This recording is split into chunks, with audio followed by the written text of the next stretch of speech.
حضرت عبداللہ بن عباس رضی اللہ تعالی عنہما سے روایت ہے کہ جناب رسول اللہ صلی اللہ علیہ وآلہ وسلم نے ارشاد فرمایا، بے شک وہ شخص جس کے دل میں قرآن مجید کا کوئی حصہ بھی نہ ہو وہ ویران گھر کی مانند ہے۔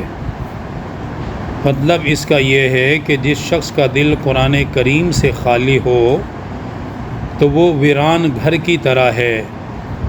گھر کی رونق مکین اور رہنے والوں کے ساتھ ہوتی ہے کہ جتنا بھی خوبصورت اور وسیع گھر ہو مگر اس میں کوئی رہنے والا ہی نہ ہو تو اس گھر کی کوئی حیثیت نہیں ہوتی۔